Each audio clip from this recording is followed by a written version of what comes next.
Class today we will start our next chapter thermal properties of matter. जैसे कि हमने fluids कर लिया था या जो बाकी है वो हम बाद में डिस्कस करेंगे। We will start thermal properties of matter. Thermal properties में आपकी सबसे पहले टर्म आती है बेटा heat. What is heat?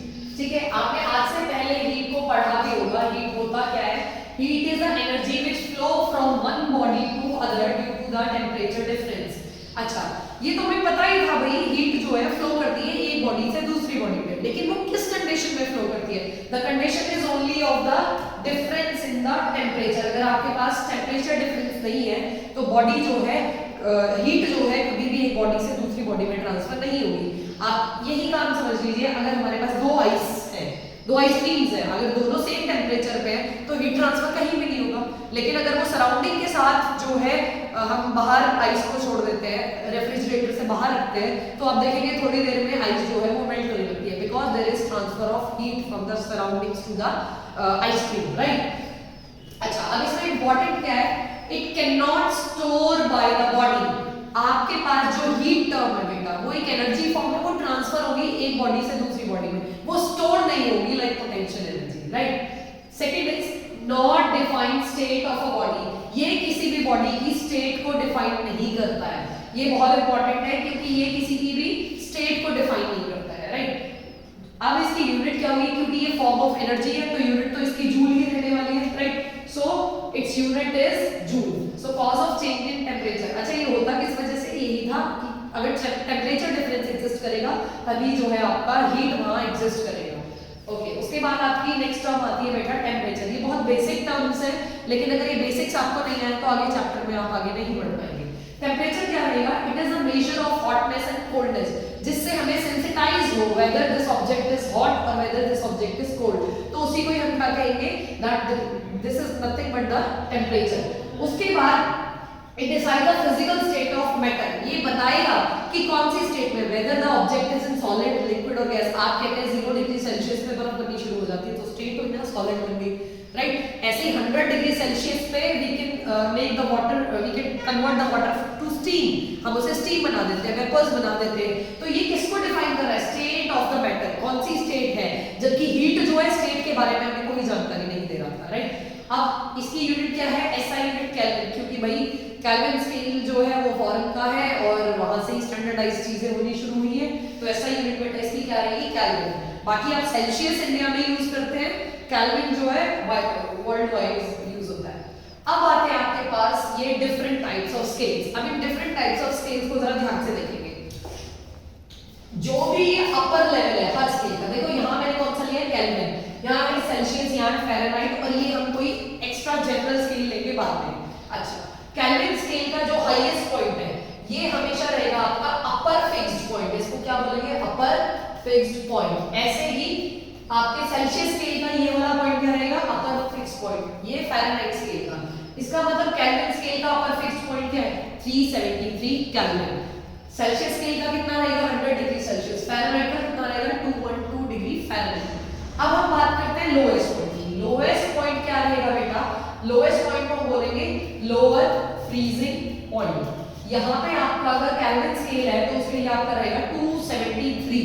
Lower freezing point is 273। ऐसे ही आपके सेल्सियस स्केल के लिए क्या रहेगा? 0 डिग्री सेल्सियस। ऐसे ही आपका फ़ारेनहाइट स्केल के लिए लोअर फ्रीजिंग पॉइंट क्या रहेगा? 32 डिग्री फ़ारेनहाइट। अब हम सबको ये कंडीशंस पता है भाई, इस टेंपरेचर पे आप अपना सेल्सियस स्केल देख लो, आपको इसकी चीजें याद रहेगी।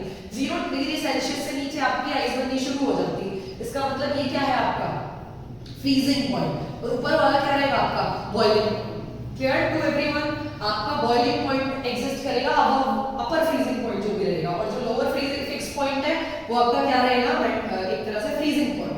चलिए, अगर मैं बात करूं यहाँ 373 और 273, सबके बीच में अपर पॉइंट और लोअर पॉइंट के बीच में कितना डिफरेंस है भाई? 100 डिविजन्स का डिफरेंस है। 373 और 273 को माइनस करेंगे तो ये 100 ना, तो इन दोनों के बीच में कितने डिविजन्स है? 100। ऐसे में डिग्री सेल्सियस की बात करूं तो 100 डिग्री सेल्सियस और 0 डिग्री सेल्सियस दोनों में कितना डिविजन्स का डिफरेंस है? 100। सिमिलरली अगर हम यहाँ कहें 212 डिग्री एंड 32 डिग्री फ़ारेनहाइट, यहाँ देखेंगे तो इन दोनों के अंदर 180 का डिफरेंस है, तो इन दोनों के बीच में कितने डिविजन्स एग्जिस्ट करती हैं? 180 डिविजन्स विल एग्जिस्ट। ओके, अब हमारे पास एक फॉर्मूला आता है। आपको क्या है, क्वेश्चन कैसे फॉर्म होता है, आपको डिग्री सेल्सियस में कोई वैल्यू दे देंगे, कहेंगे फ़ारेनहाइट स्केल में बताओ उसकी वैल्यू क्या होगी, या आपको फ़ारेनहाइट में वैल्यू दे देंगे और कहेंगे केल्विन स्केल में उसकी वैल्यू क्या होगी। तो हम उसके लिए एक फॉर्मूला पढ़ते हैं। देखिए, जो भी टेम्परेचर पे आपको बात करनी है, that is x degree kelvin. जैसे ये मैंने केल्विन स्केल के लिए फॉर्मूला लिया है, x डिग्री केल्विन माइनस 273 आपका क्या था, lower freezing point, upon 373 that is upper freezing point minus 273 lower freezing point. इसका मतलब मैं इस फॉर्मूले को जनरलाइज करूं तो ये फॉर्मूला मेरे पास जनरलाइज होकर क्या हो जाएगा, x minus lower fix point sorry not freezing, और upper fix point minus lower fix point. ये फॉर्मूला आपका सभी के लिए एप्लीकेबल है, चाहे मैं डिग्री सेल्सियस स्केल की बात करूं, चाहे मैं फ़ारेनहाइट की बात करूं, चाहे मैं केल्विन की बात करूं। ऐसे ही देखो, ये तो मैंने केल्विन के लिए बात करी थी। अगर यहाँ बात करूं तो ये डिग्री सेल्सियस में आपने देखा था T डिग्री या x भी ले सकते हैं, कोई प्रॉब्लम नहीं, T डिग्री सेल्सियस माइनस हमारा यहाँ पे लोअर फ्रीजिंग पॉइंट क्या था, 0 डिग्री सेल्सियस। देखो ये था ना लोअर फ्रीजिंग पॉइंट, ऐसे ही 100 उसका क्या था, अपर माइनस लोअर।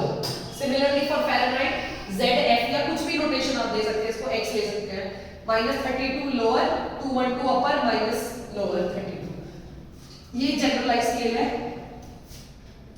आपको इसके लिए जनरल फॉर्मूला मैंने जो भी आपको बताया है, कोई भी टेम्परेचर आपको निकालना है माइनस लोअर फ्रीजिंग पॉइंट या जिसको हम मेल्टिंग पॉइंट भी बोलते हैं, upon upper freezing point minus lower freezing point. Upper freezing point को आप बॉइलिंग पॉइंट भी बोलते हैं, ये बात हम कर सकते हैं। So this is the general basic formula.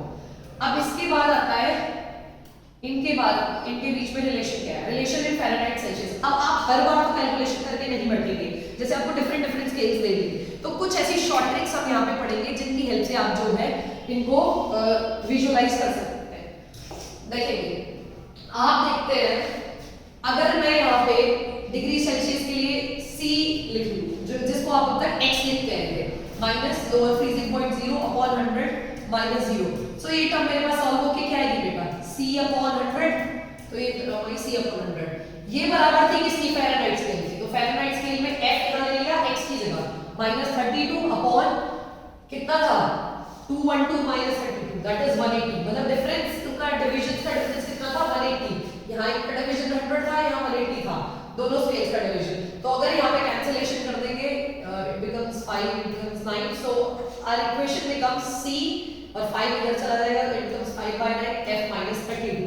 This is the general relation between degree Celsius and Fahrenheit.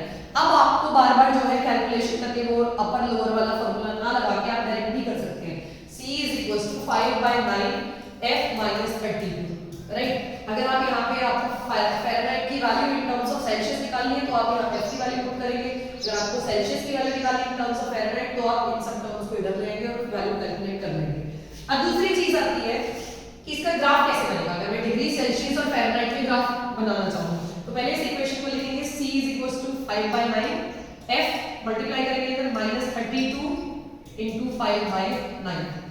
सो अगर मैं बात करूं, ये सॉल्व हो गया, तो गया, हाँ ये सॉल्व होके कुछ 160/9 आएगा। अगर मैं इस इक्वेशन को y mx + c से कंपेयर करूं तो आप देखेंगे y एक्सिस पे मैंने क्या लेना है, डिग्री सेल्सियस। तो अब y एक्सिस पे डिग्री सेल्सियस लेंगे, f पे हम क्या, f को उठा लेंगे x एक्सिस पे प्लस c, ये क्या होता है बेटा, इंटरसेप्ट। तो यहाँ पे आ रहा है -160/9, तो ये नेगेटिव स्केल पे आएगा, राइट। और स्लोप क्या रह जाएगा, 5/9। अब इसको हम अगर ग्राफिकली ड्रॉ करें तो हमारे पास स्ट्रेट लाइन आने वाली है, क्योंकि it will follow the y mx + c straight line equation. तो ग्राफ कुछ इस तरीके का आएगा और यहाँ पे आपका इंटरसेप्ट आएगा ये 160/9, right. So this is all about this. Now अब हमारे पास जो भी इक्वेशन थी उसी इक्वेशन से हमें चेंज फाइंड आउट करना होगा कि मान लीजिए मेरे पास डिग्री सेल्सियस स्केल है, उसका change in degree Celsius given है मुझे कि कितना डिग्री सेल्सियस में चेंज हुआ है।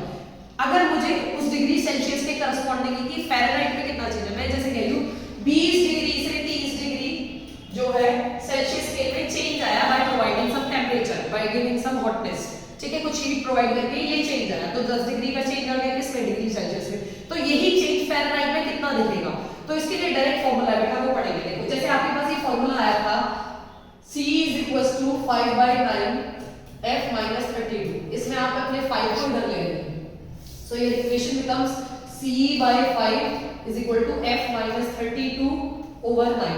अगर इस इक्वेशन को आप डिफरेंशिएट करेंगे तो यहाँ तो 1 by 5 है, 1 by 5 एज इट इज रहेगा, डेल्टा c, c की जगह हमने डिफरेंशिएशन डेल्टा c लिया। अब यहाँ पे f की जगह क्या लिखेंगे, डेल्टा f by 9 और 32 का डिफरेंशिएशन डेरिवेटिव क्या हो जाएगा, 0। So our formula becomes delta c by 5 is equal to delta f by 9। अब आप इस टर्म को अगर सॉल्व करेंगे सो यू विल हैव, यहां से अगर मैं डेल्टा f की वैल्यू निकालूं, delta f is 9 by 5 into delta c। अब 9 by 5 को अगर आप सॉल्व करेंगे तो it gives some value 1.8 something, 1.8। इसका मतलब क्या है, delta f is equal to 1.8 times of the delta c। तो मैं कह रही थी भाई मेरा 20 से 30 डिग्री चेंज हो रहा है, दैट मींस 10 डिग्री चेंज हो रहा है, तो 10 डिग्री को मैं यहां पर करूंगी और 1.8 से मल्टीप्लाई करूंगी तो मेरे पास क्या आ जाएगा, फ़ारेनहाइट स्केल पे कितना चेंज आएगा। So this is the direct formula for finding the change in degree Celsius और फ़ारेनहाइट स्केल, राइट। उसके बाद अगर हम बात करें सिमिलर रिलेशन हम किसके लिए, केल्विन और सेल्सियस स्केल में भी फाइंड आउट करते हैं, तो वो जनरल फार्मूला जो हमने अपर और लोअर के लिए किया था वो फार्मूला देखेंगे, ये आएगा। अगर मैं इसको देखूं, ये आपने बचपन में भी पढ़ा होगा, ये तो आप केमिस्ट्री में भी करते हुए हैं, that c is equal to k minus 273। Kelvin की कोई वैल्यू हो तो उसको सब्ट्रैक्ट कर देते हैं, we get the degree Celsius scale, right. अब इस इक्वेशन से अगर मैं k की वैल्यू फाइंड आउट करूं तो k is equal to c plus 273 यही आएगा। अगर इसका मैं चेंज फाइंड आउट करना चाहूं तो दोनों तरफ differentiation, so it becomes delta k is equal to delta c और ये तो 0 हो जाएगा। तो यहाँ पे जो जितना चेंज डिग्री सेल्सियस में आएगा उतना ही चेंज डिग्री केल्विन में आएगा।